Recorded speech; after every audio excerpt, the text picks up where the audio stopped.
The small courtroom in the heart of a bustling U.S. city was already brimming with tension before the official proceedings even began.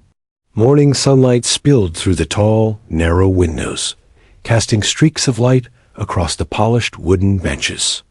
Journalists and photographers shuffled papers, adjusted microphones, and whispered among themselves.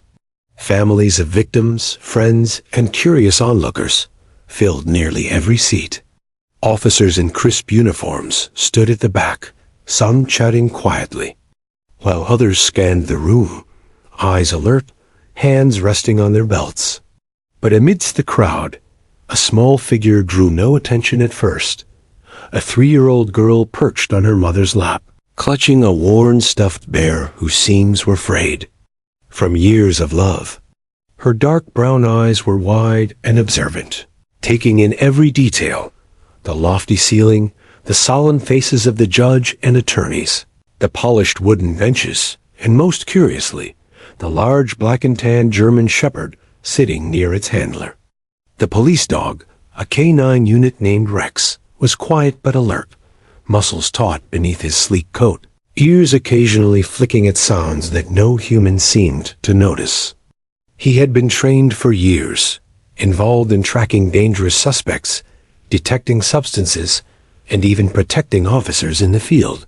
To the average observer, he appeared calm, almost docile, but anyone who knew dogs well could sense the restrained energy and intelligence in his posture.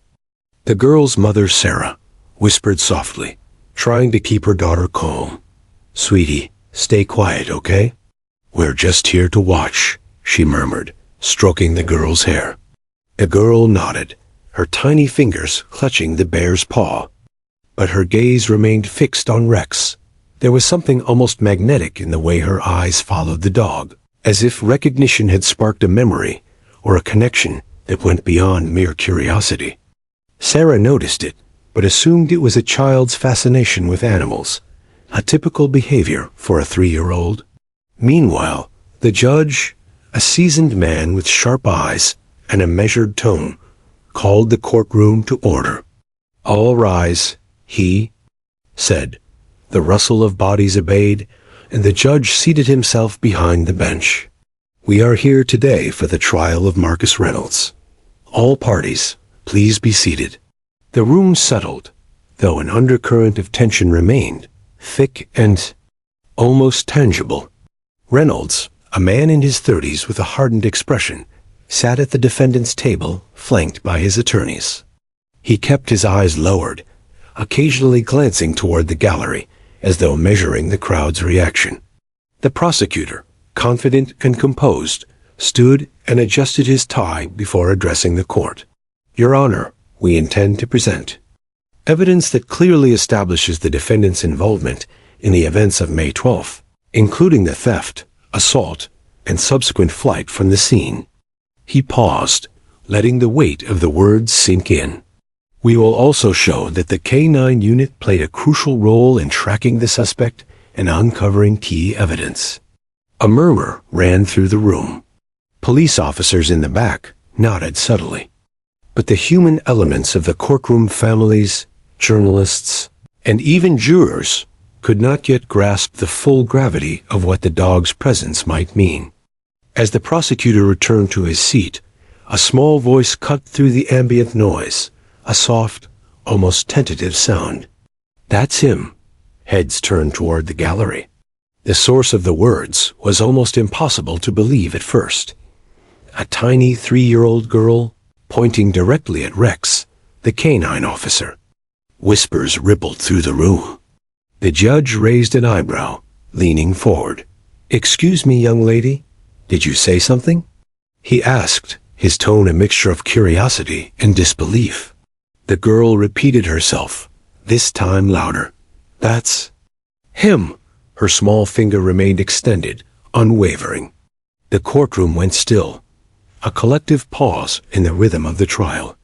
Reporters scribbled furiously, officers exchanged questioning glances, and attorneys froze mid-gesture. No one could understand how this child, a mere toddler, could identify the K-9 in such a moment. or why her words carried an almost magnetic authority. Even Reynolds' expression flickered, though he tried to mask any reaction.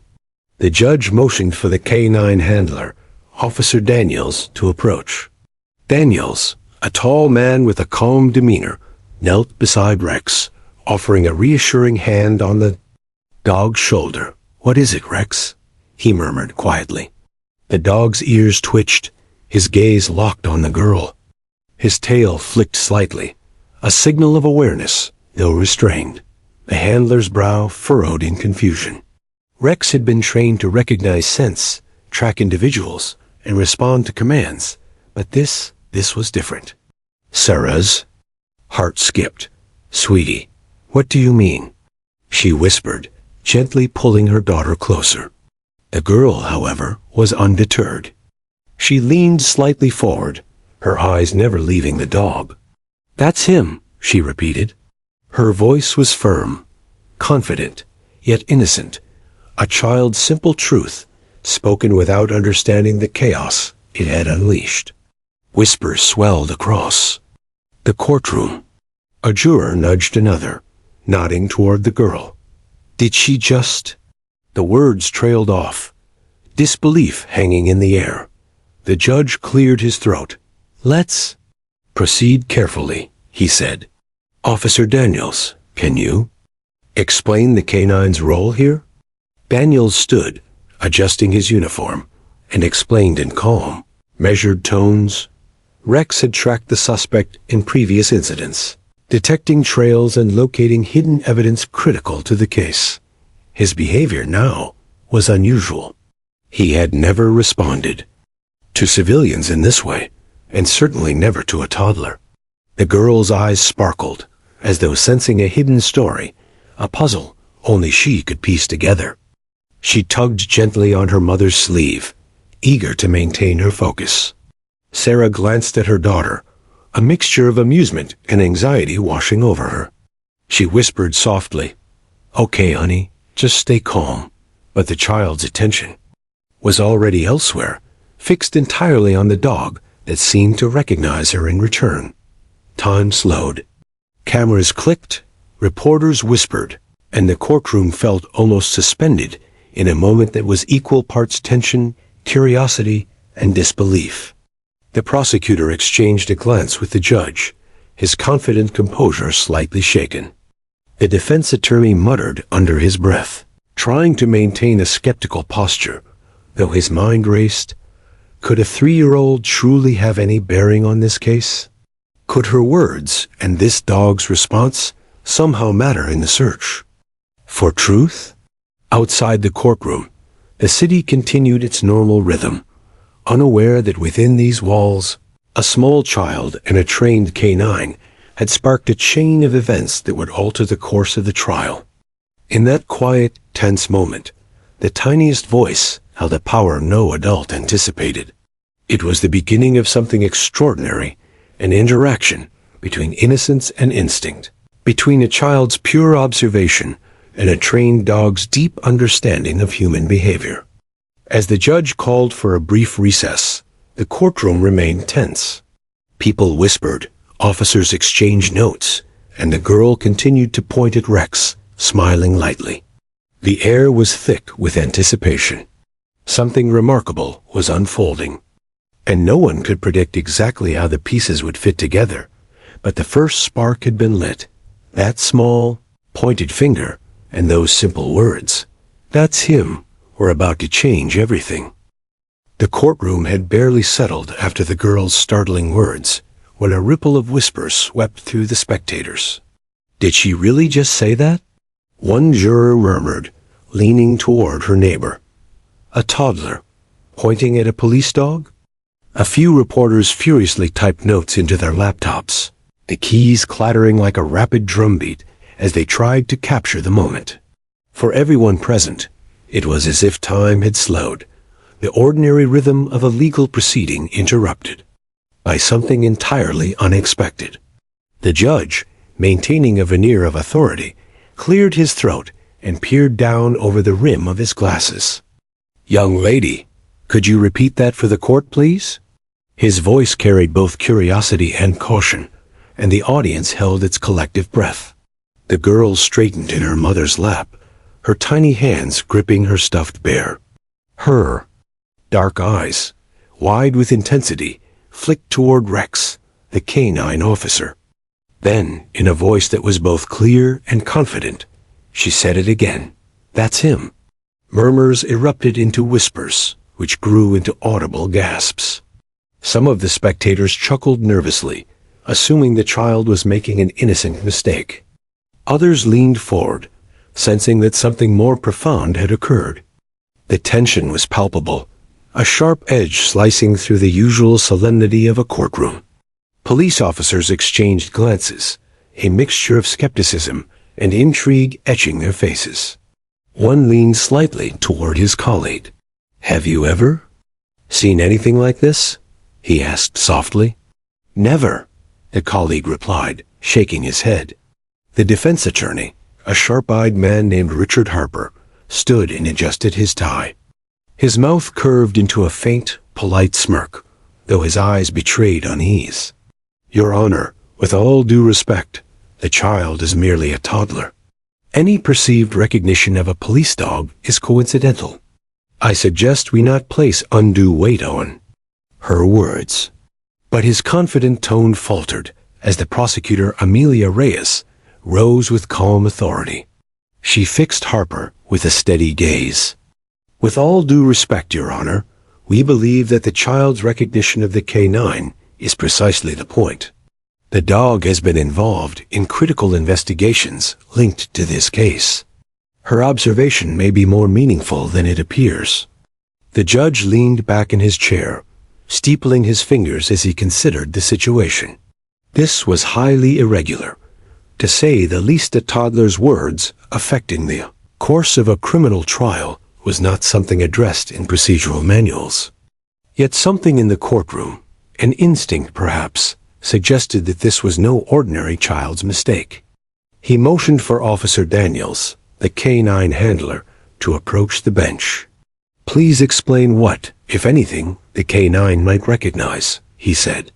Daniels, tall and composed, knelt beside Rex, offering a reassuring hand on the dog's shoulder. "Your Honor, Rex has been trained for years to track and identify individuals, locate evidence, and respond to commands. He's been involved in previous investigations, including one related to the defendant." "What's unusual here," Daniels continued, glancing at the girl, "is his reaction to her. Normally, civilians or toddlers, for that matter, do not elicit this kind of response. Rex's body language, his alertness, indicates recognition. It's subtle but unmistakable." The courtroom leaned forward collectively. Reporters whispered to one another. Jurors shifted uneasily, and even the defendant, Marcus Reynolds, glanced up from his table, a flicker of unease crossing his otherwise stoic face. The girl, oblivious to the chaos she had created, continued to point at Rex with innocent intensity. Her tiny fingers shook slightly, either from excitement or the overwhelming attention. Her mother, Sarah, whispered softly, trying to calm her. "Honey, it's okay. Just stay calm," she murmured, stroking her daughter's hair. The girl nodded, but her gaze never wavered. A sense of anticipation settled over the courtroom, thick and almost tangible. The canine's reaction, subtle yet unmistakable, had shifted. The energy. The prosecutors quickly realized that the child's recognition could provide a critical, corroborating perspective in the case. The challenge, however, lay in the courtroom protocol. How could they utilize this interaction responsibly, without overstepping legal boundaries? Yet the potential value was undeniable. Here was a link, however small, that no one had predicted. Detective Morales, called to testify as an expert witness, approached the stand. "Your Honor," he began, "the K-9 unit, Rex in this case, has been involved in key tracking operations over the past few weeks. He located evidence tied to the defendant in areas only someone at the scene would know about. What's unusual today is that a civilian a toddler appears to recognize. Rex in a way that mirrors his trained instincts. It's rare, unprecedented even, but the alignment between the child's identification and the dog's behavior cannot be ignored. The gallery murmured, some nodding, others shaking their heads in disbelief. One elderly woman whispered, "I've never seen anything like this in all my years of attending trials." The defense attorney, Harper, scowled, clearly uncomfortable with the mounting tension. He rose again, attempting to regain control. "Your Honor, I must insist. This child's input is inadmissible. She cannot possibly understand the context of these proceedings. Her statements should not influence the jury's perception." Prosecutor Reyes, calm yet insistent, countered, "Your Honor, we are not asking the court to rely solely on the child's words." But combined with the canine's response and the established evidence, this interaction provides a unique point of confirmation. The girl's recognition is consistent with Rex's trained behavior, suggesting a connection we cannot ignore. Her voice carried a quiet authority, and even some members of the jury seemed intrigued, leaning slightly forward, captivated by the unexpected turn of events. The judge exhaled slowly, weighing the unprecedented circumstances. He gestured toward the gallery. "We will allow a brief recess to ensure the child remains comfortable and to clarify the canine's role further. Officer Daniels, please demonstrate any relevant behavior of the canine that may inform the court." Daniels nodded and guided Rex to stand slightly in front of the girl. The dog's posture shifted immediately. Ears perked, tail lifted just a fraction, and eyes locked on the girl. It was subtle, almost imperceptible to an untrained observer, but those familiar with police canine behavior could see the clear signs of recognition. The child giggled softly, pointing again. "See, that's him," she exclaimed, oblivious to the flurry of activity around her. Her innocence contrasted starkly with the intensity of the courtroom, creating an almost surreal scene. Reporters scribbled faster, officers whispered urgently among themselves, and jurors exchanged wide-eyed glances. The defendant shifted uncomfortably in his seat, realizing that the seemingly innocuous moment might carry more weight than anyone had anticipated. During the recess, whispers and speculation spread through the courthouse halls. Lawyers debated strategies, reporters compared notes, and onlookers speculated about the toddler's uncanny recognition. Outside the courtroom, some family members shook their heads in disbelief, while others marveled at the unexpected role of the child in unfolding events. Sarah, holding her daughter's hand, couldn't help but feel a mix of pride and anxiety. Her tiny child, seemingly ordinary, had captured the attention of an entire courtroom with 2 words. As the recess ended, the judge called everyone back to order. The room had shifted subtly in atmosphere. A sense of expectation now hung in the air. The interaction between the girl and Rex had become the focal point, the thread around which the trial's unfolding drama might pivot. The child, still clutching her stuffed bear, returned to her seat with her mother, her finger occasionally twitching toward the dog. She remained calm, unafraid, and utterly certain of her silent, wordless connection. The proceedings resumed with a new tension. Every statement, every piece of evidence presented, now carried an added layer of intrigue. The courtroom collectively understood that a child's perception, combined with the instincts of a highly trained canine, had created a rare intersection of innocence and expertise.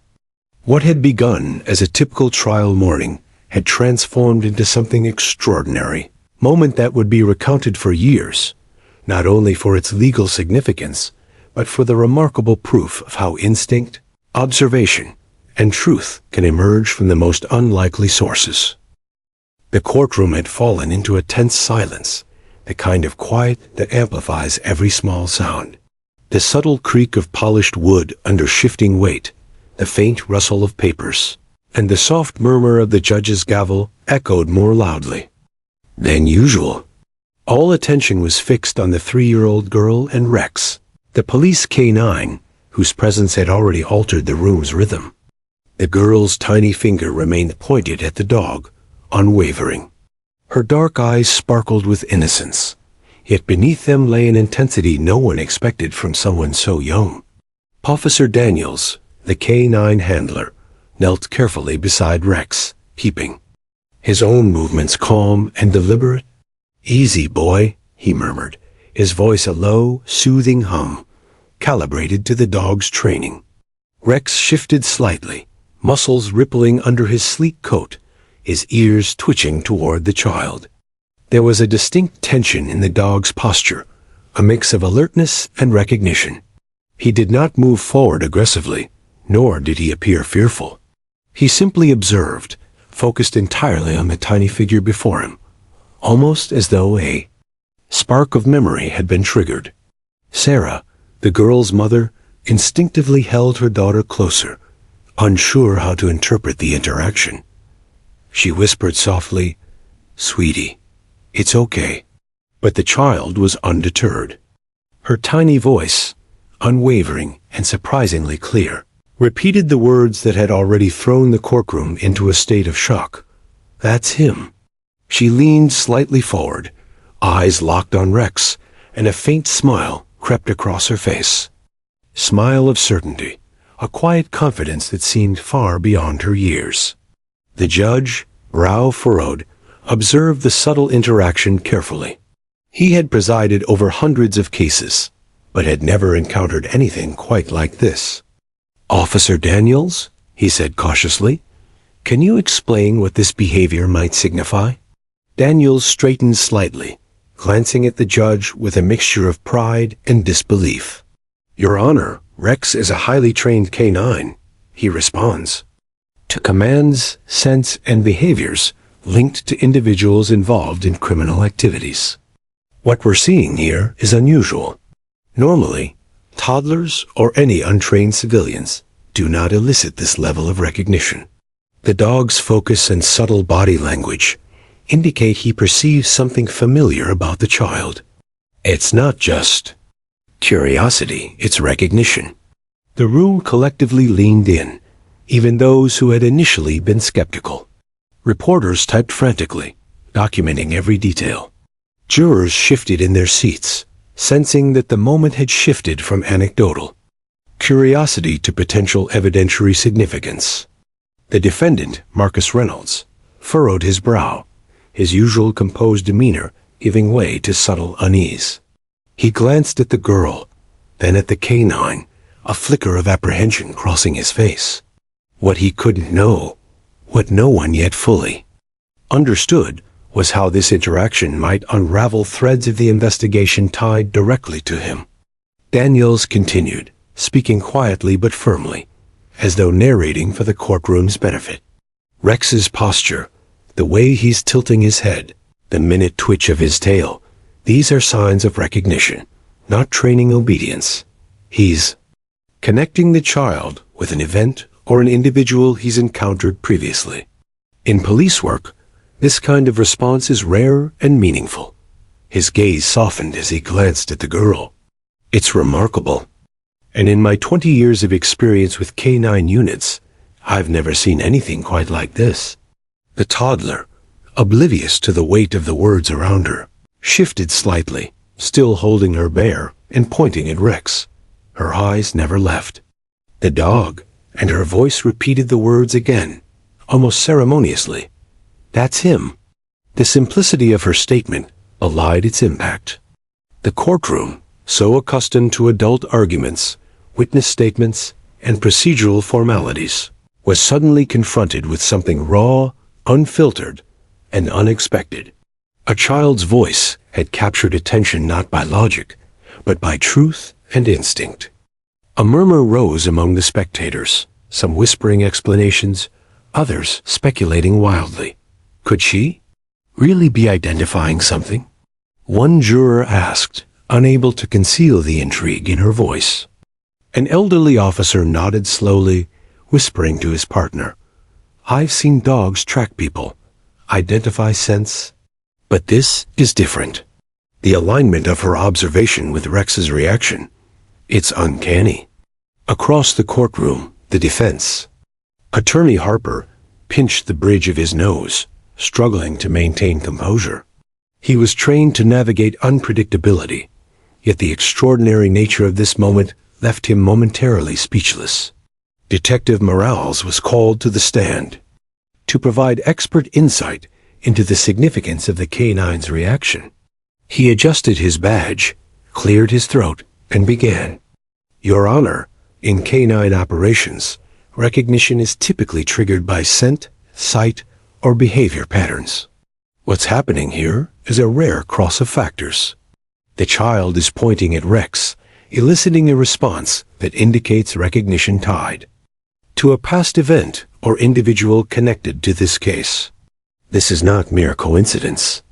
It's alignment between human observation and trained animal instinct, and it carries weight in understanding the situation at hand.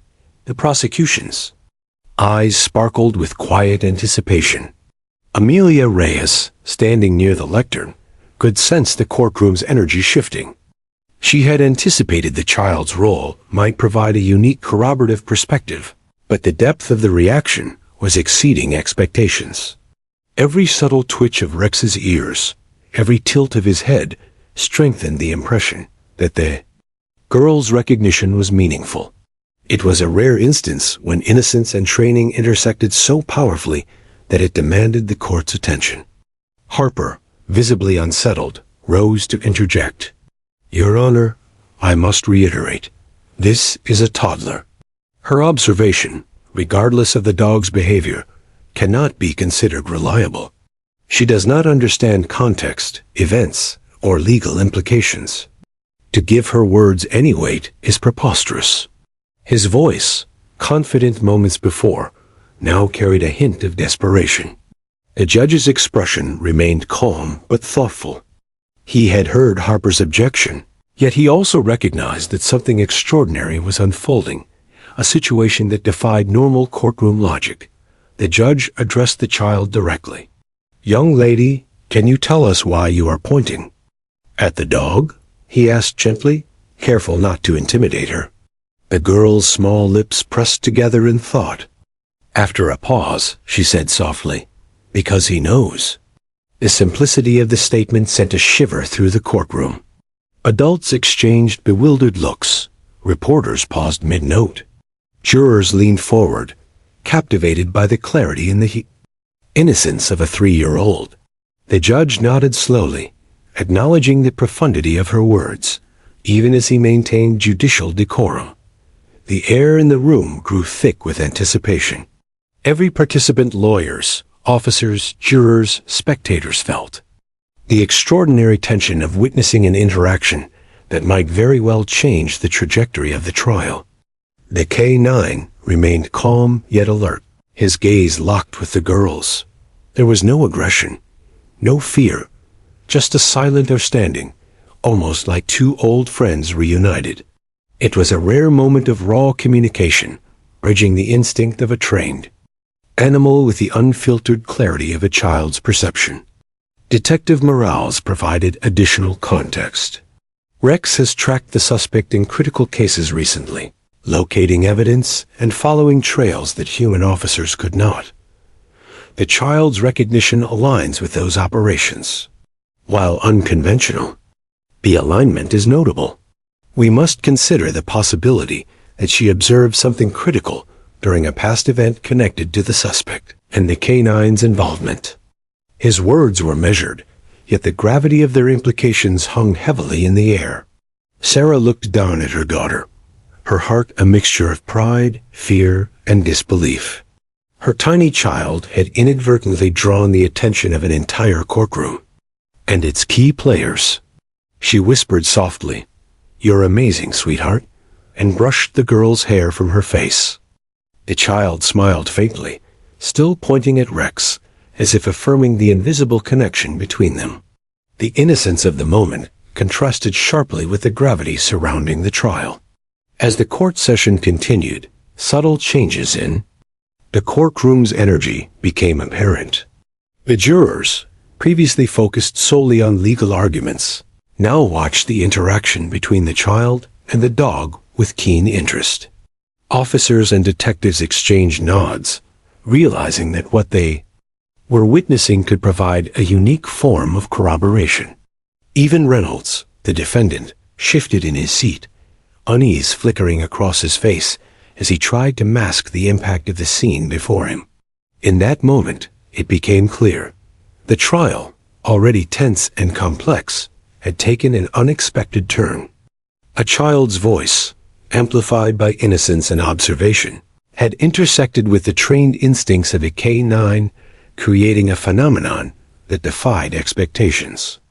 Every eye in the courtroom was drawn to the pair, the girl and the dog, connected in a way that seemed almost impossible, yet undeniable. The subtle yet powerful exchange between child and dog had set the stage for revelations yet to come. Each movement, glance and bark carried significance. The courtroom, which had begun the day with typical procedures and familiar rhythms, now faced the extraordinary, a tiny girl and a trained canine altering the flow of justice without even understanding the full weight of their actions. It was the beginning of a chain reaction that would ripple through the trial, drawing every participant into an unfolding narrative no one could have anticipated. The courtroom settled once more, though the tension remained thick in the air. What had begun as an ordinary trial had transformed into a scene of unprecedented intrigue.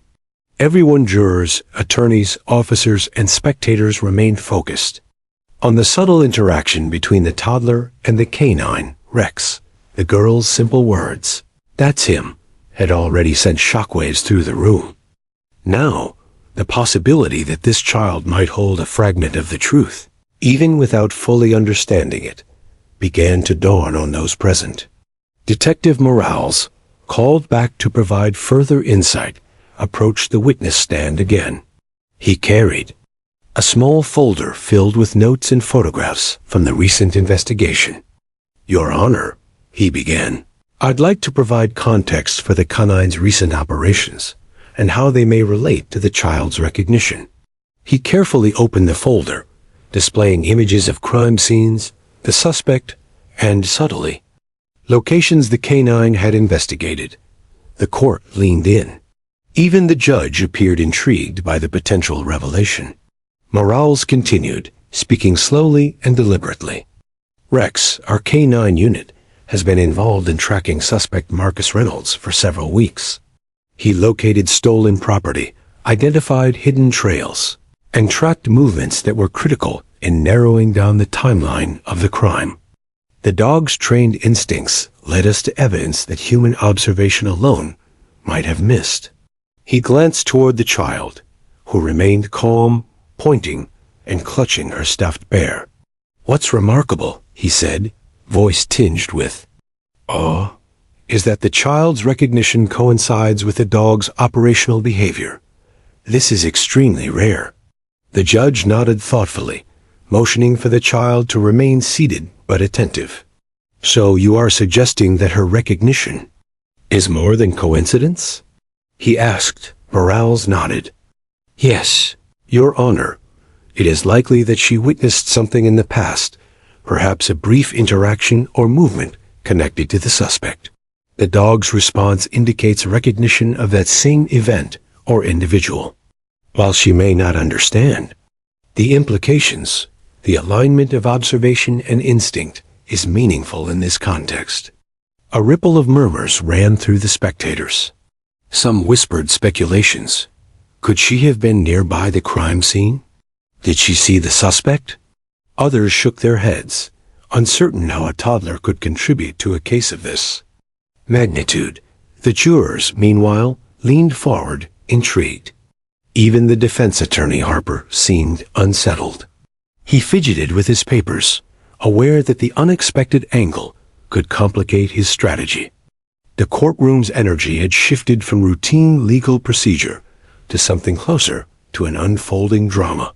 Sarah, the girl's mother, whispered gently, trying to calm her daughter. "Sweetie, it's okay," she murmured, rushing the child's hair back. The girl's tiny hand remained extended, pointing at Rex with a confidence that seemed to defy her age. There was an almost magnetic connection between the two, the child and the dog, as if they shared a memory or understanding invisible to everyone else. Sarah could not explain it, but she sensed that this moment was extraordinary. The judge, sensing the importance of the testimony, asked Morales to explain the canine's behavior in more detail. Morales nodded and crouched slightly, gesturing toward Rex. "Observe his tail and ears," he said. "These subtle movements are significant. The ears tilt slightly toward the source of recognition. The tail stiffens not out of aggression, but alertness and acknowledgement. These are clear signs that the dog perceives something familiar. In my 20 years of experience, such recognition outside a controlled environment is extremely rare." Rex, standing quietly beside Daniels, shifted slightly in response to Morales's words. His head tilted, ears flicked, and his eyes stayed locked on the child. The girl giggled softly, repeating her words once more. "That's him." Her voice was tiny, but unwavering. The courtroom's collective gaze remained fixed on them. Even reporters momentarily paused, captivated by the unfolding scene. What had begun as a simple identification had become an intersection of innocence, instinct, and the pursuit of truth. Detective Morales began to explain the potential connection. During a prior investigation, he said, the child may have been near the scene of suspicious activity involving the suspect. While she may not consciously remember details, her recognition of Rex indicates a connection. This could corroborate the canine's findings and provide critical context for the timeline of events. Essentially, her observation aligns with evidence collected independently, creating a rare form of confirmation. The courtroom gasped collectively. Some leaned forward in disbelief. Others whispered to neighbors. Even Harper, the defense attorney, paused mid-sentence as if weighing the reality of the situation. He adjusted his tie and attempted to regain composure. "Your Honor," he began cautiously, "we are still dealing with a 3-year-old child. Her recognition, while interesting, is subjective and cannot constitute reliable evidence." The judge, however, raised a hand, signaling him to pause. "I understand your objection," he said, "but this is not about direct evidence alone. It is about alignment with trained, corroborative observation, which warrants careful consideration." The prosecution, Amelia Reyes, seized the moment. "Your Honor, we are not presenting the child's observation as standalone evidence. Rather, it complements the canine's trained behavior. Together, these elements create a rare opportunity to validate the investigation's timeline and the suspect's movements. The child's recognition is a critical piece that cannot be ignored without potentially overlooking a significant detail." Her tone was calm but firm, commanding the attention of everyone in the courtroom. At that moment, the judge nodded, signaling for the proceedings to continue while allowing the unusual recognition to remain part of the record. "We will proceed carefully," he said. "Officer Daniels, please demonstrate any relevant behavior of the canine that may clarify the court's understanding of this interaction." Daniels guided Rex closer to the child. The dog's posture shifted immediately. Ears perked, tail flicked slightly, and eyes locked with the girl's. The subtle but unmistakable recognition sent another ripple of murmurs across the room. The child, oblivious to the attention she commanded, smiled faintly. "See? That's him," she exclaimed. Again, her voice confident and playful. The innocence in her words contrasted sharply with the intensity of the courtroom, making the moment surreal yet compelling. Jurors exchanged glances, captivated by the purity of her observation and the canine's instinctual response.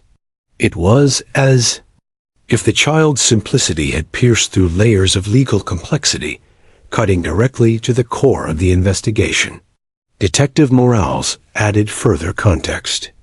The suspect, Marcus Reynolds, has been linked to multiple events tracked by Rex. The child's recognition aligns with these events. While she cannot articulate specifics, her observation corroborates the evidence collected by trained professionals. This alignment is extraordinarily rare and merits careful attention. His words were precise, but the room could feel the weight of their implications. Outside observers whispered, some skeptical, some awed. The gallery was a mixture of curiosity and astonishment. Some parents in the room glanced at their own children, marveling at the potential power of a child's perception. Sarah held her daughter gently, brushing her hair and whispering reassurances. "You're doing great, sweetheart," she said, though she herself struggled to comprehend the scene unfolding around her. The toddler, however, remained focused on Rex, unwavering in her confidence. As the court session continued, the sense of anticipation grew. Every subtle glance between the girl and the canine seemed laden with meaning. The room had transformed into more than just a legal venue. It had become a stage for an extraordinary human-animal connection that might very well influence the outcome of the trial. Each juror, reporter, and officer was acutely aware of the rare and almost magical nature of the moment.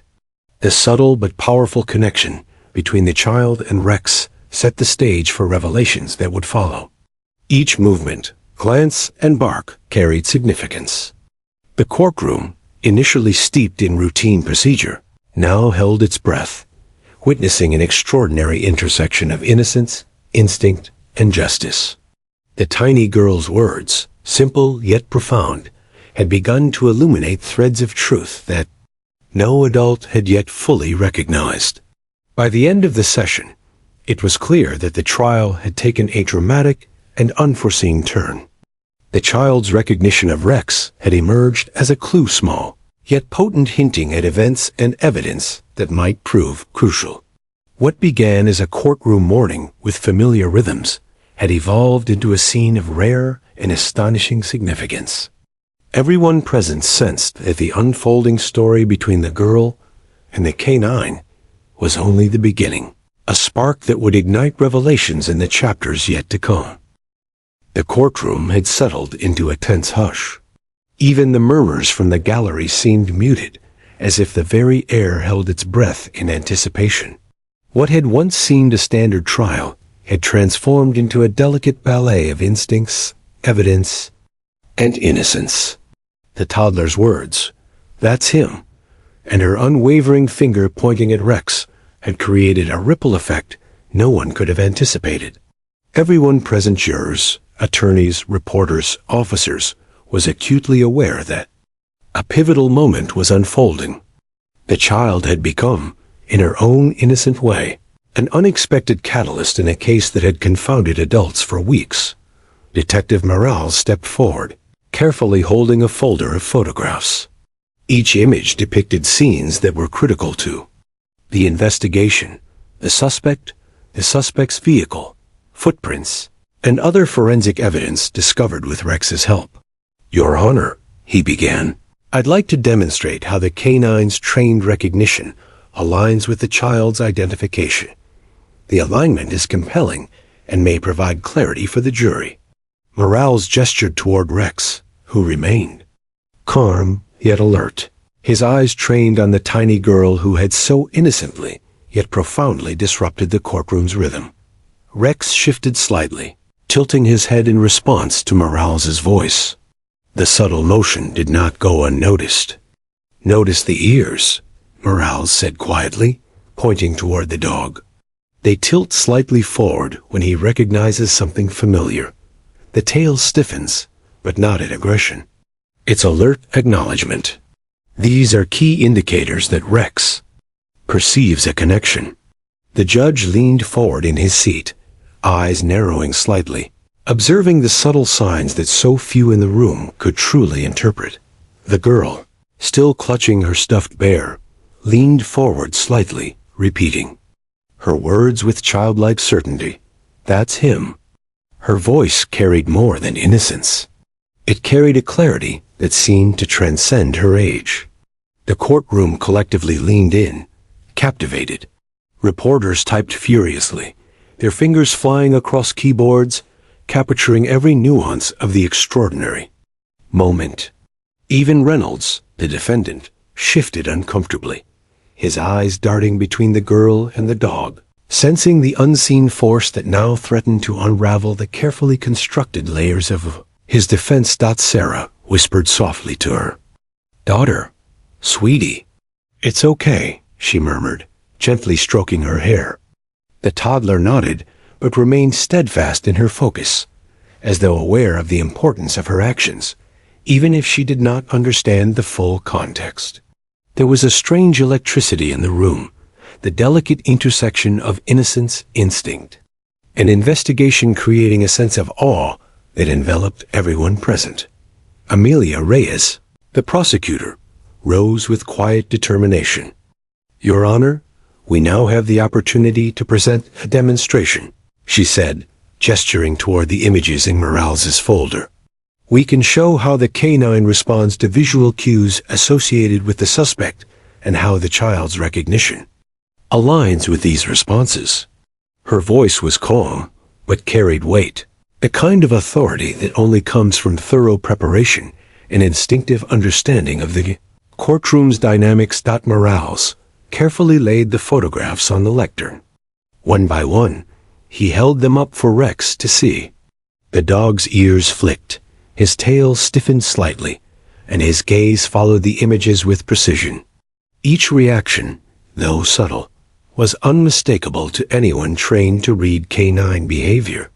When Morales displayed the photograph of the suspect standing near a stolen vehicle, Rex's body tensed in recognition, his eyes locking on the image as though recalling an event from the past.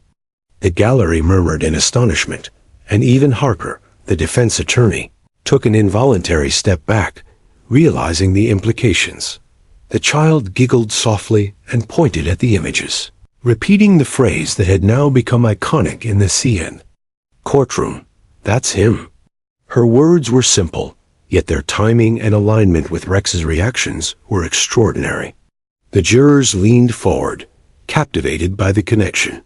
Every subtle gesture, every flick of the dog's tail reinforced the notion that the toddler's recognition was not random. This alignment suggested she had witnessed something critical, something that only now, under the pressure of the trial, was being revealed. Detective Morales continued, carefully explaining the significance. "Rex has tracked the suspect through multiple areas, discovering footprints, stolen property, and other key pieces of evidence. The child's recognition aligns precisely with these locations and events. While she may not comprehend the specifics, her observation corroborates the dog's trained instincts, creating a form of validation we rarely encounter in cases of this nature." The courtroom remained silent, hanging on each word. The defense attorney, Harper, attempted to regain control. "Your Honor, with all due respect, a child's observation cannot constitute credible evidence. This is anecdotal, subjective, and lacks reliability." But his protest fell on increasingly skeptical ears. The alignment between the canine's reactions and the child's recognition had already begun to shift the courtroom's perception. Even jurors who had initially been indifferent now seemed captivated by the unfolding story, leaning forward to witness each subtle interaction. Amelia Reyes spoke again, carefully guiding the narrative. "This is not about a single statement from a toddler," she said. "It's about corroboration. The child's recognition validates the evidence collected by trained professionals. It adds a layer of certainty to the investigation that cannot be ignored. Every subtle movement from the canine confirms what the child has pointed out. Together, they create a clear line of recognition that aligns with multiple elements of the case." The judge, observing the unprecedented circumstances, nodded slowly. "Very well," he said, his voice steady but reflective. The demonstration will be noted, and the alignment between the child's observation and the canine's trained recognition will be considered by the court. The gallery shifted slightly, some whispering in awe, others exchanging astonished glances. Outside, the courthouse had begun to buzz with reporters eager to capture the story of the toddler and the canine, whose connection had disrupted a routine trial. Morales continued the courtroom demonstration, showing images of crime scenes, stolen property, and the suspect in various contexts. Each time, Rex's reactions were precise, subtle, yet unmistakable. The child's finger followed the sequence of images with uncanny accuracy, repeating her signature phrase. The alignment was undeniable. The court had witnessed a rare intersection of human observation and trained animal instinct, producing a corroborative effect that few could have anticipated. The jurors were visibly engaged. Some exchanged whispered comments, while others simply watched, captivated by the unfolding narrative. It was no longer just a trial. It had become a moment of extraordinary human-animal connection. The toddler, who had entered the courtroom unaware of the gravity surrounding her, had emerged as a pivotal figure. Her recognition, aligned with Rex's trained responses, had transformed the proceedings in ways no one could have predicted. Even the defendant, Marcus Reynolds, shifted uneasily in his seat. His attempts to maintain composure faltered as he observed the growing alignment between the child and the canine. Subtle glances toward the prosecutor revealed mounting apprehension. The realization that a 3-year-old's recognition, combined with a highly trained police dog's instincts, could influence the course of the trial began to weigh heavily on him. Sarah, the girl's mother, held her daughter close, whispering words of encouragement. "You're amazing, sweetheart," she said softly. The child smiled faintly, still pointing at Rex, unaware of the gravity her simple words had unleashed. Her innocent confidence now carried the weight of validation for an investigation that had challenged the abilities of even the most experienced officers. As the session continued, the courtroom absorbed the breakthrough, recognizing the rarity of the moment. The combination of innocence and training, human observation and instinct, had produced a form of corroboration rarely seen in criminal investigations. Each gesture, glance, and response held significance, reinforcing the narrative. That had begun with a tiny finger pointing at a canine and the simple, powerful words, "That's him." By the end of the demonstration, it was clear to everyone present. The alignment between the toddler and the canine had provided a breakthrough. Evidence that had once been fragmented and circumstantial now appeared coherent and interlinked. The child's observation, when paired with the dog's trained recognition, had illuminated a path toward clarity in the case. What had begun as a routine courtroom morning had transformed into a moment of extraordinary significance, a rare testament to the power of instinct, innocence, and the unexpected ways in which truth can emerge. The jurors sat forward, fully attentive, while the gallery whispered in amazement. Even the seasoned officers recognized that this was a moment they would recount for years. Outside the courtroom, reporters prepared to capture the extraordinary story, while the defendant wrestled with the growing realization that the course of justice was shifting in an unexpected direction. The toddler, still clutching her bear, remained calm, her small eyes bright with a quiet certainty. She had unknowingly played a critical role in illuminating the path of the investigation. The canine, steady and alert beside her, seemed to share an understanding, a silent acknowledgement of the significance of their connection. It was a rare and extraordinary moment, a fusion of innocence and trained instinct that had set the stage for revelations yet to come. The courtroom felt electric, every eye fixed on the tiny figure of the toddler and the poised canine beside her. The demonstration had ended, yet the room buzzed with tension and anticipation. Each participant juror, officer, reporter, attorney felt the gravity of the moment. It wasn't simply that a 3-year-old had spoken. It was that her recognition had aligned with the trained canine's instincts in a way that challenged every assumption about perception and evidence. The atmosphere was thick with a shared realization. Something unprecedented had just occurred. Detective Morales, sensing the room's focus, stepped forward to bridge the extraordinary observation with concrete evidence. He carried a folder filled with images, GPS tracking logs, and K9 scent trail records. "Your Honor," he began, "the alignment we have observed between the child and Rex is not anecdotal. It mirrors specific, verifiable evidence collected during the investigation."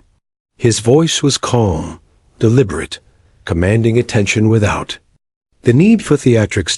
The judge leaned forward slightly, his hands folded over the bench. "Proceed, Detective. Explain the connection clearly for the record." Morales nodded and began systematically presenting the evidence. He opened a set of photographs depicting locations the suspect, Marcus Reynolds, had visited during the critical time frame. "These images," Morales explained, "correspond to locations Rex tracked over the past 3 weeks. Each site contains either recovered stolen property or evidence linked to criminal activity.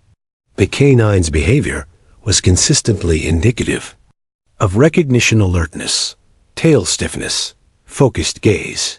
The child's recognition, independent of her understanding of these events, aligns with this sequence." The gallery murmured in astonishment.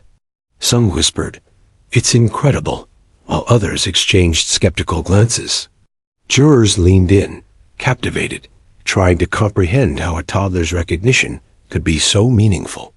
Even Harper, the defense attorney, remained unusually quiet, brow furrowed, clearly unsettled.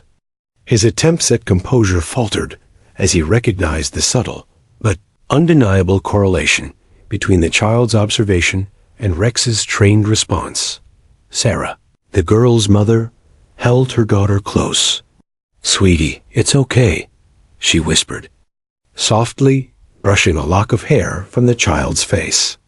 The toddler, eyes wide and focused, held out her hand toward Rex, repeating once more, "That's him." Her voice, though soft, resonated with the clarity of certainty that had captivated the entire courtroom. Morales continued, moving to a digital display. The GPS logs illuminated on a large screen, tracing the suspect's movements with precise timestamps. "Here," he said, pointing to the map, "is the suspect's vehicle route tracked during the week in question. Rex followed this path independently, detecting hidden items at each location. A toddler's recognition coincides with this route, highlighting moments where she may have been present or witnessed critical events. Her identification is consistent with the canine's documented behavior." The courtroom grew quiet, absorbing the significance of the information. Reporters furiously typed notes, while jurors exchanged glances filled with curiosity and intrigue. Outside observers whispered about the remarkable intersection of innocence, instinct, and evidence. Even the defendant, Marcus Reynolds, shifted uncomfortably in his seat. He had maintained composure through testimony and evidence presentation.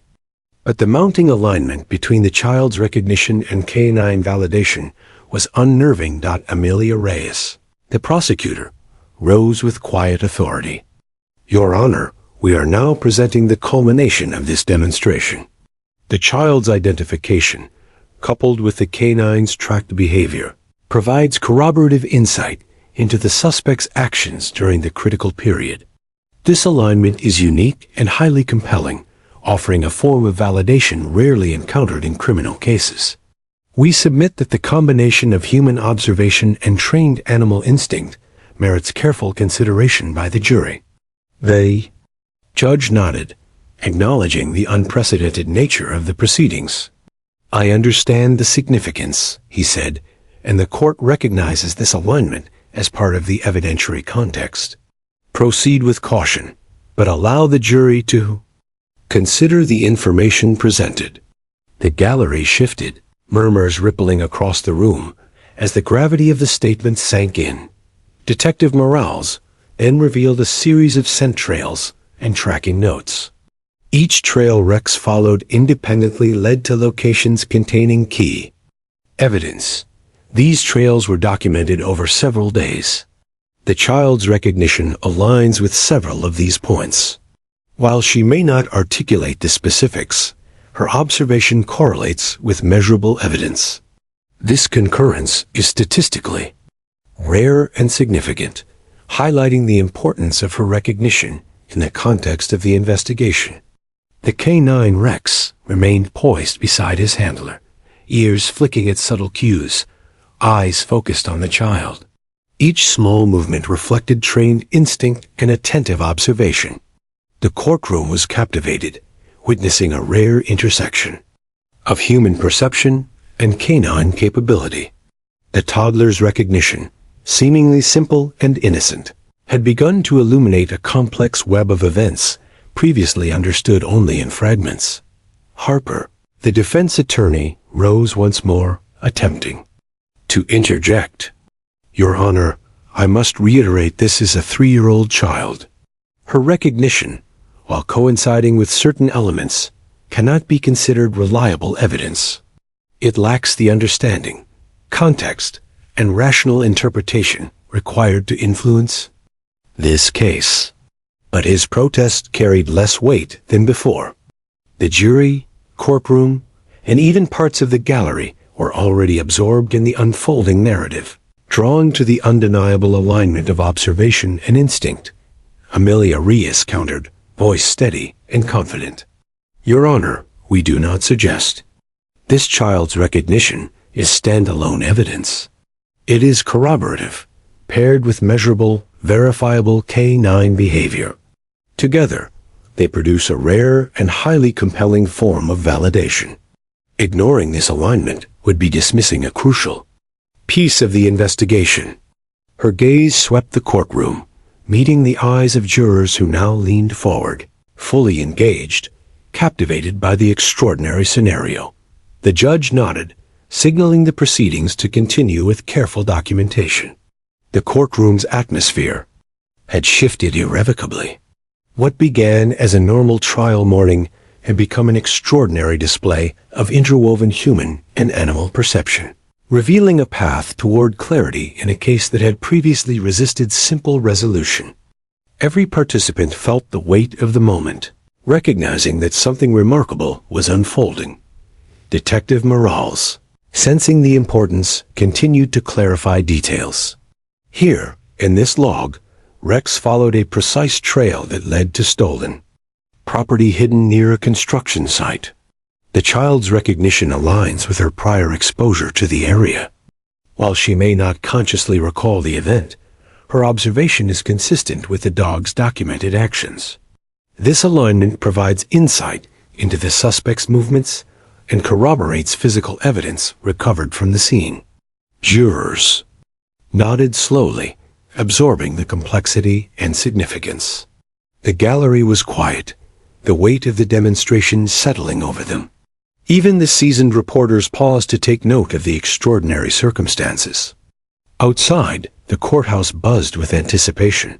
The story of a toddler and a K9 unit, rapidly spreading among onlookers eager to witness the next development. The defendant shifted in his seat, glancing nervously between his attorney and the child. He had maintained composure throughout the trial, but the mounting evidence, compounded by the child's uncanny recognition, was beginning to erode his confidence.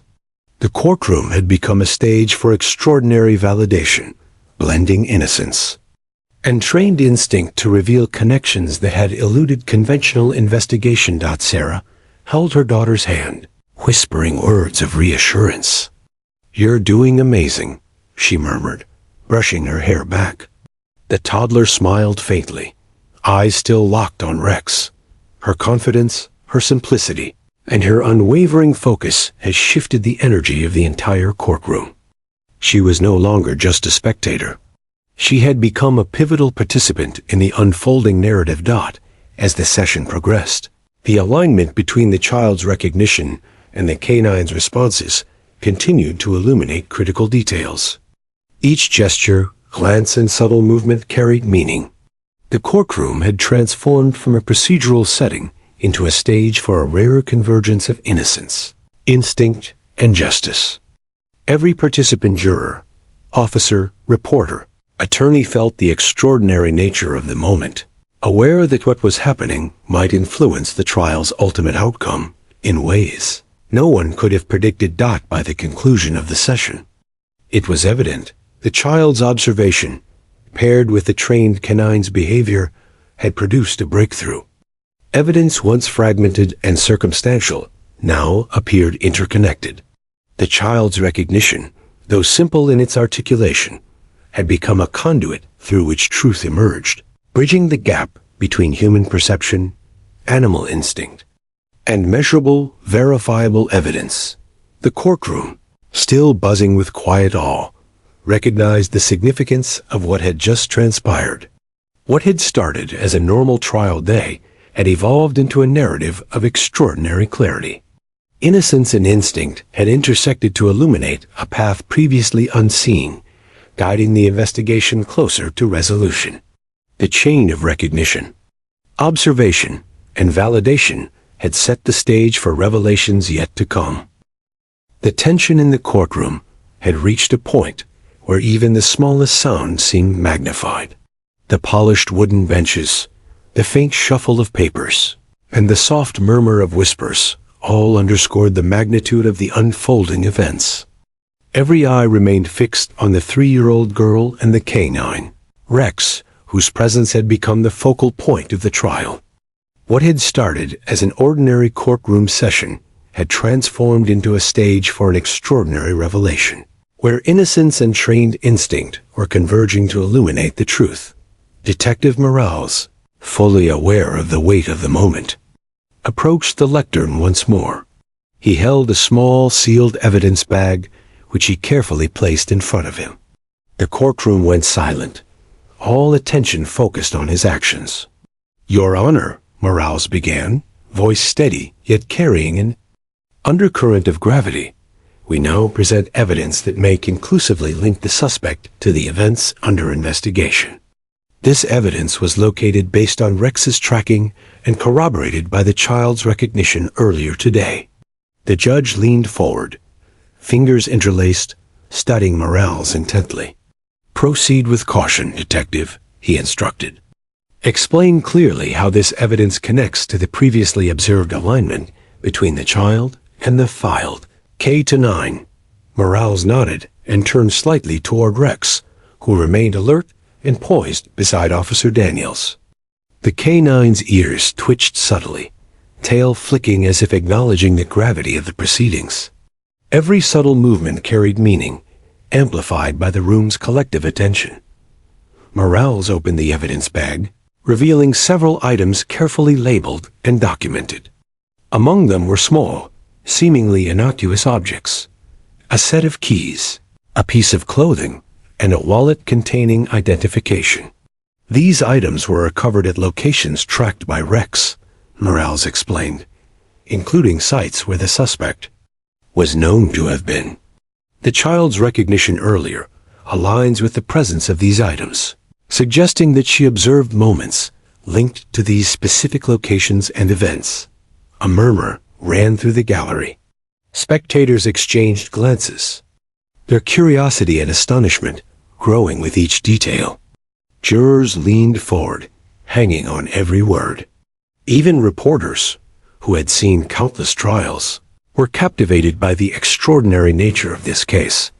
A trial where a toddler and a canine were central to unraveling the sequence of events. Amelia Reyes, the prosecutor, rose, her eyes fixed on the jury. "Ladies and gentlemen," she began, "what you are witnessing is not merely coincidence. The child's recognition and Rex's trained behavior intersect with physical evidence in a way that is statistically improbable. Each piece of recovered evidence corroborates what the child has already indicated, and it aligns with the suspect's known movements. This is a convergence of human observation, instinct, and measurable facts. The defendant, Marcus Reynolds, shifted uneasily in his seat. Harper, his defense attorney, attempted to maintain composure, but could not conceal the unease that had crept over him.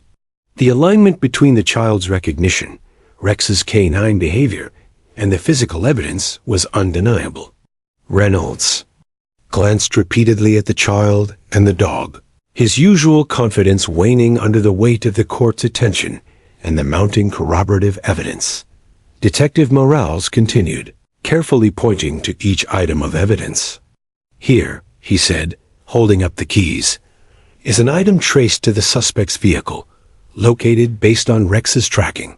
The child's recognition aligns with the location and the timeline of the suspect's movements. Each element reinforces the credibility of this alignment, providing insight that may otherwise be overlooked in conventional investigation methods." The courtroom leaned in collectively, captivated. The subtle but powerful dynamic between child and canine had grown into a critical link in the chain of evidence. Each gesture, glance, and recognition carried weight far beyond the courtroom's usual procedural routines. The toddler's innocence, combined with Rex's trained instincts, had illuminated details that could potentially alter the outcome of the trial. Sarah, the girl's mother, whispered softly to her daughter. "You're amazing, sweetheart," she said, brushing her hair back. The child smiled faintly, but remained focused on Rex, pointing as she had throughout the proceedings. Her small voice repeated, "That's him." The simplicity of her words, repeated with unwavering certainty, carried a resonance that even adults could not ignore. Detective Morales then presented additional evidence, linking the suspect to other critical locations.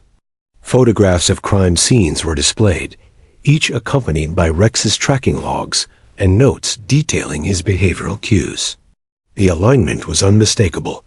The dog's trained recognition consistently corresponded with locations the toddler had implicitly identified through her gestures and statements. The courtroom absorbed full significance of the presentation, the tension building with each passing moment.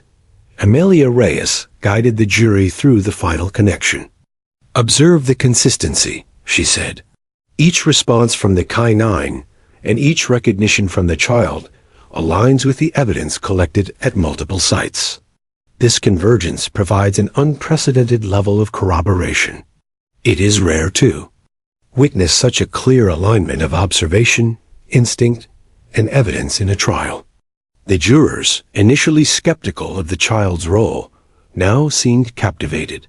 They exchanged quiet glances, leaning forward in their seats to take in every subtle nuance. Reporters typed furiously, recognizing the extraordinary narrative unfolding before them. Outside the courtroom, news crews prepared to broadcast the story of a toddler whose recognition, paired with a trained canine, had illuminated critical evidence in a high-stakes trial. The defendant shifted uneasily again. Harper whispered something to him, though neither could conceal the growing tension. The alignment between child, dog, and evidence was now undeniable, creating a narrative that challenged traditional assumptions about reliability and observation. Reynolds' confident facade had begun to crack under the weight of the mounting corroboration. Detective Morales concluded his presentation with careful precision. "In summary," he said, "the alignment between the child's recognition and the canine's trained behavior correlates with multiple pieces of verifiable evidence. This connection is statistically rare and highly significant. The child's observations, though innocent and simple, provide corroboration that reinforces the investigative findings and establishes a clearer timeline of events." The courtroom remained silent, the weight of the revelation settling over everyone present. Each person sensed that they had witnessed something extraordinary, a rare moment where innocence, instinct, and evidence intersected in a way that could alter the trajectory of justice. The alignment of human and animal perception had illuminated a truth that words alone could not fully capture. Sarah held her daughter tightly, whispering words of encouragement. The child, still focused on Rex, seemed unaware of the monumental impact of her recognition. Yet her clarity, her instinctual pointing, and her simple words had catalyzed a series of events that were now reshaping the trial. Amelia, Reyes addressed the jury one final time. What you have seen today is extraordinary, but it is not merely spectacle. It is corroborative. The child's recognition, paired with Rex's trained behavior, aligns with measurable evidence, providing insight into the suspect's actions and movements. This convergence offers clarity that would otherwise be difficult to obtain, and it must be considered in evaluating the case. The judge, observing the extraordinary presentation, nodded slowly.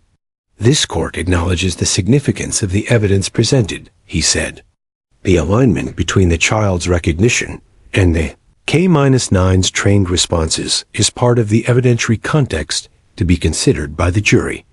Proceed accordingly. The gallery murmured quietly, the weight of the moment fully apparent. To all present, even the reporters, accustomed to sensational courtroom moments, recognized that this was different. It was not merely a trial.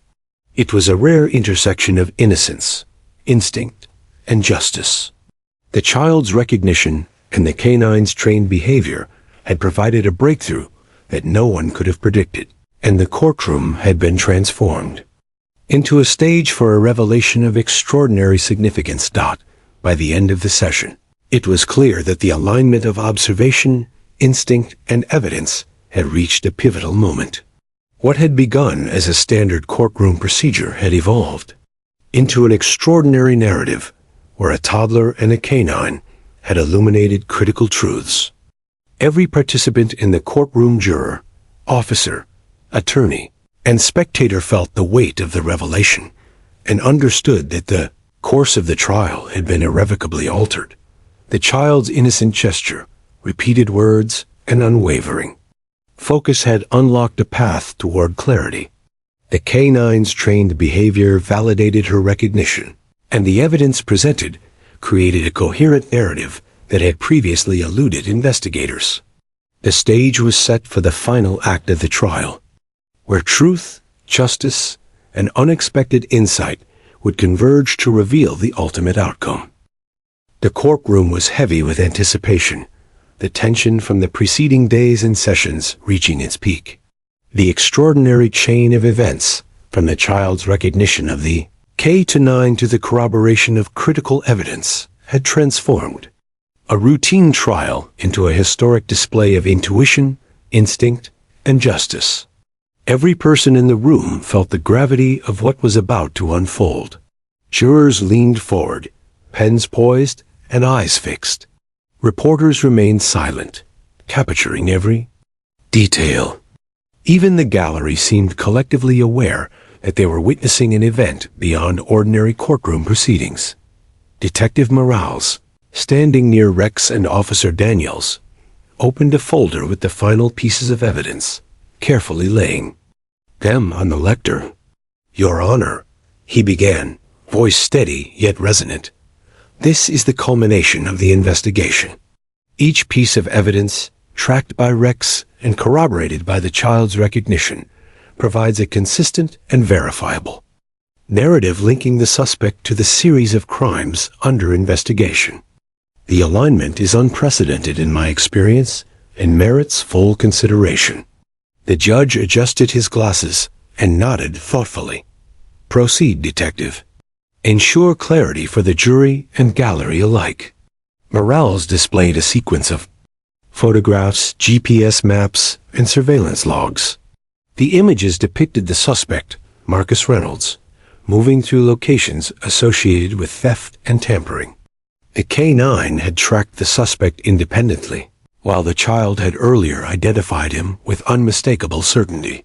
Each point of alignment strengthened the narrative, weaving a coherent tapestry of evidence and observation. The courtroom remained silent, hanging on every subtle cue. The K-9 Rex stood alert beside Daniels, his ears flicking at small sounds, tail poised, but not tense. The child, clutching her stuffed bear, continued to point gently, whispering her familiar phrase, "That's him." The simplicity of her words carried extraordinary weight now, echoing through the courtroom with a resonance that far exceeded her 3-year-old voice. Amelia Reyes rose, directing her attention to the jury. "Ladies and gentlemen," she began, her tone calm yet commanding, "what you have witnessed is the convergence of instinct, observation, and evidence. The child's recognition is not standalone proof, but when paired with the canine's trained responses and the verified evidence, it forms a compelling narrative. Each action, each gesture, each recognition aligns with the documented investigation and establishes a timeline of the suspect's movements that is difficult to refute." The jurors exchanged glances, their expressions a mix of awe and focus. Even seasoned officers in the room leaned forward, recognizing the rarity of such alignment. Outside the gallery, spectators whispered in quiet astonishment, fully aware that the case had entered uncharted territory. A 3-year-old's observation, once dismissed as inconsequential, had emerged as a pivotal element in unraveling the mystery. The defense attorney, Harper, attempted one last objection. "Your Honor, with respect, the observation of a child," he began, only to be cut off gently by the judge.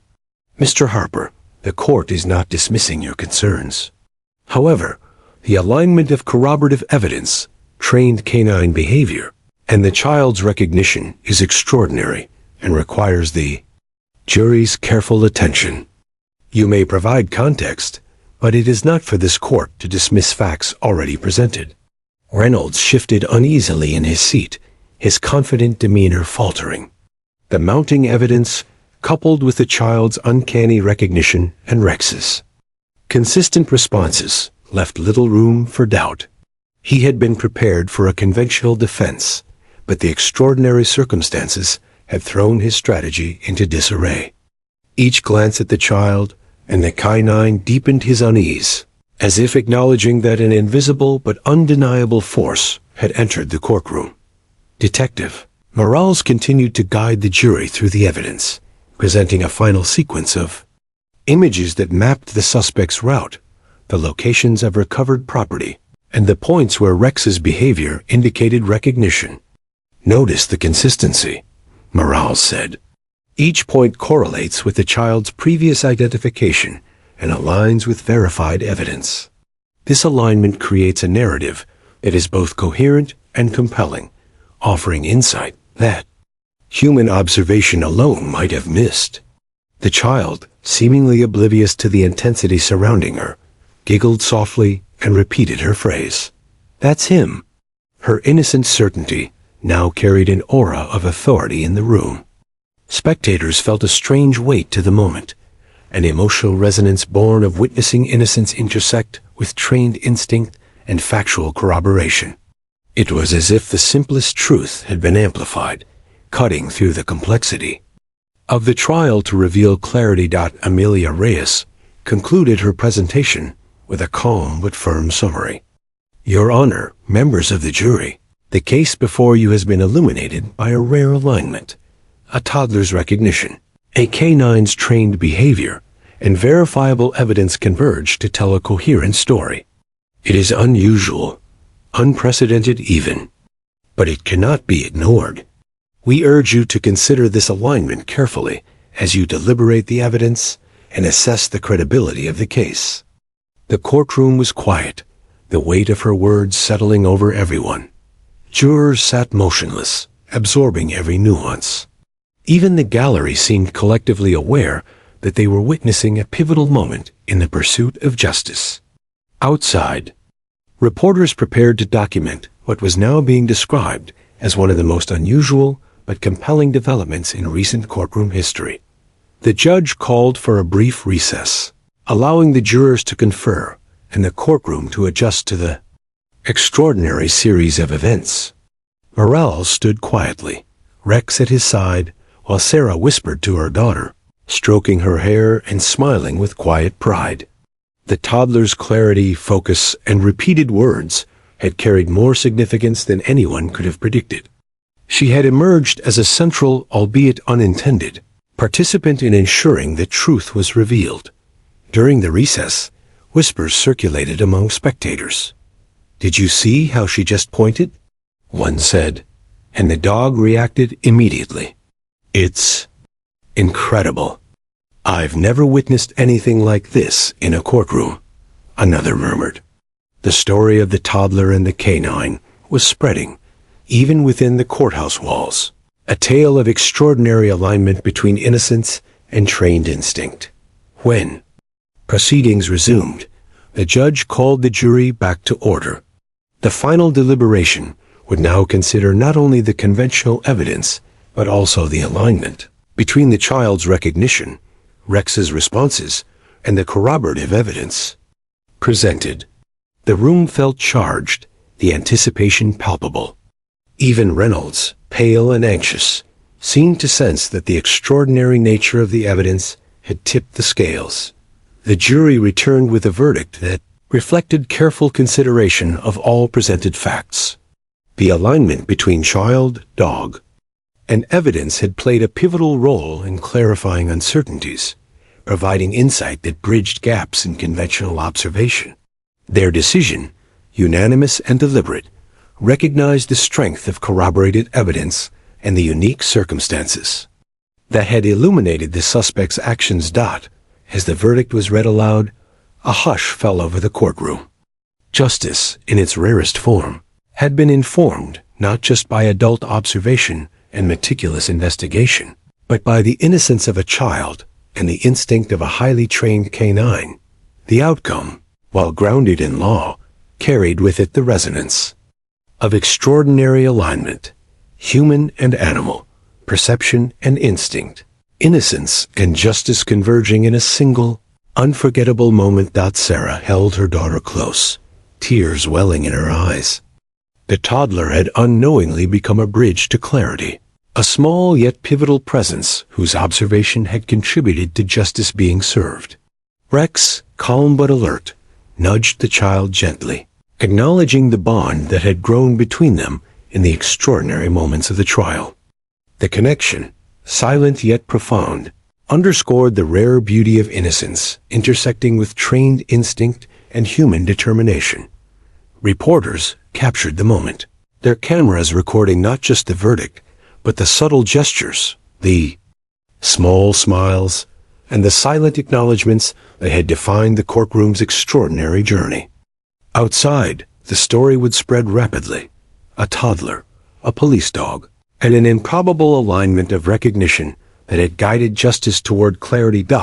As the courtroom emptied, spectators, jurors, and staff reflected on what they had witnessed.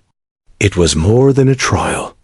It had been a revelation, a testament to the unexpected ways truth can emerge. A 3-year-old's simple words, "That's him," had echoed through the halls of justice, amplified by a canine's trained instincts and verified evidence, creating a narrative of extraordinary significance. Sarah whispered softly to her daughter, one last time before leaving the courtroom. "You did something amazing today, sweetheart," she said. The child smiled faintly, clutching her bear, eyes bright with the quiet certainty that had guided her throughout the trial. Rex, beside her, seemed to share an understanding, a silent acknowledgement of the moment's gravity. Together, they had become unlikely agents of clarity, illuminating a path that only innocence and instinct could reveal. Justice had been served in a manner no one could have anticipated. The courtroom, once ordinary, had been transformed into a stage for revelation, recognition, and the extraordinary alignment of perception, instinct, and innocence. And as the courthouse doors closed behind the departing crowd, the story of a toddler and a canine would remain etched in memory, story of truth revealed through the most unexpected of alliances.